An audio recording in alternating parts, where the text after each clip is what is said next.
If you just look around today, doesn't it feel like things are, well, a little bit turbulent?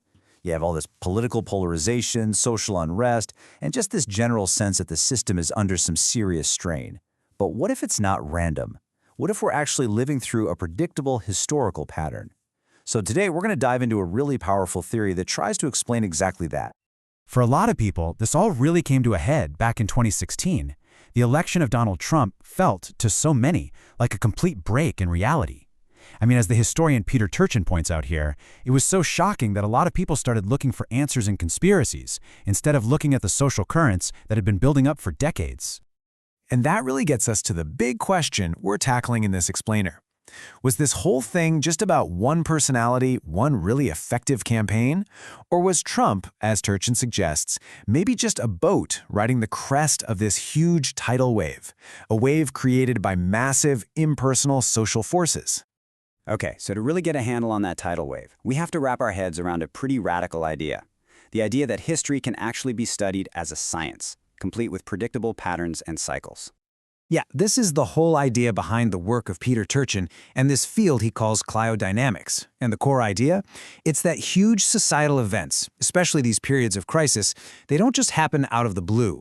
They are the result of these deep structural pressures that build up over long periods of time, kind of like the tectonic pressures that build up right before an earthquake.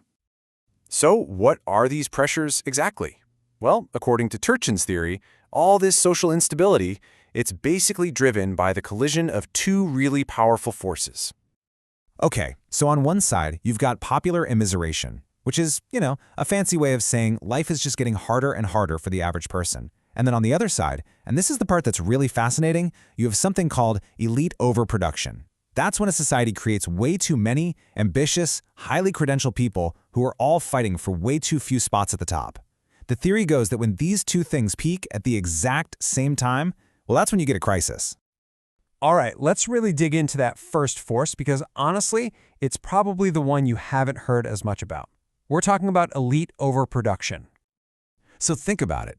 What happens when you have this massive group of super educated, super ambitious people who feel like the very system that promised them a spot at the top has totally locked them out? They don't just, give up and go home. They get frustrated, they get angry, and they have the skills and the resources to actually challenge the established order. They become what Turchin calls counter-elites.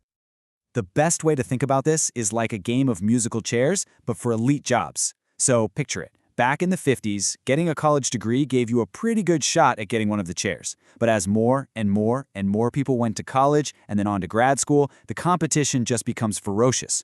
So today, you've got this huge crowd of players all holding these really expensive tickets, their degrees and their debt, and they're all fighting tooth and nail over the same tiny number of chairs. And to really put a human face on this, Turchin gives us this archetype he calls Jane.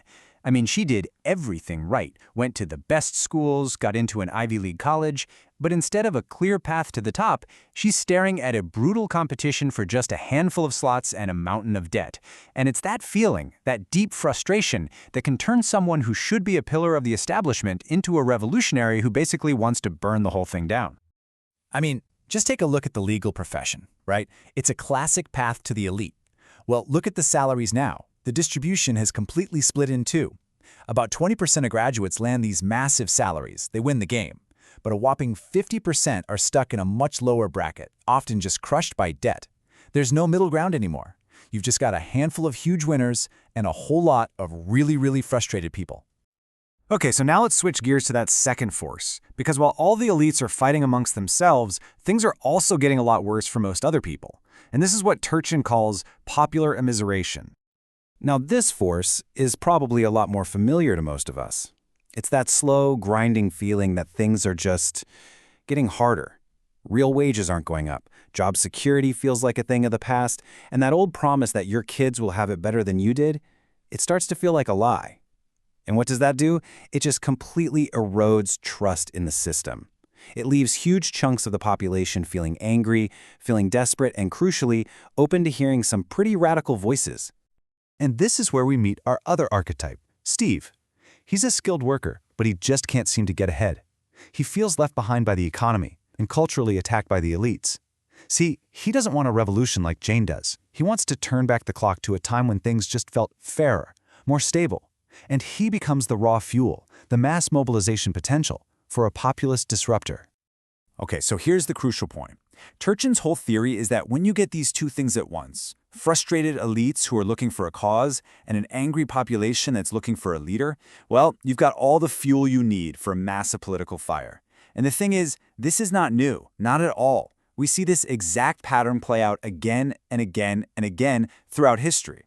Just take the classic dynastic cycles in ancient China. A new dynasty comes in, brings peace and stability. For a century or two, the population grows, the number of elites grows. But eventually, you've got too many nobles and not enough land for the peasants. Elite infighting and popular misery spike, and boom, you get rebellions, civil war, the dynasty collapses, and then the whole cycle just starts all over again. And if you want a perfect textbook example, look no further than the Taiping Rebellion. It was led by a guy named Hong Xiuquan, a brilliant scholar who kept failing the hyper-competitive exams he needed to pass to join the government. He is a classic example of a frustrated counter-elite. He was able to channel all that misery from the peasants to launch a civil war that cost millions, and I mean millions, of lives and almost brought down the entire Qing dynasty. And what's really wild is that you can actually measure these cycles in the historical data. So during England's brutal late medieval crisis, researchers looked at something kind of strange: wine imports. Why? Because wine was a huge status symbol for the nobility. And they found that imports fell fourfold, a 4 times drop.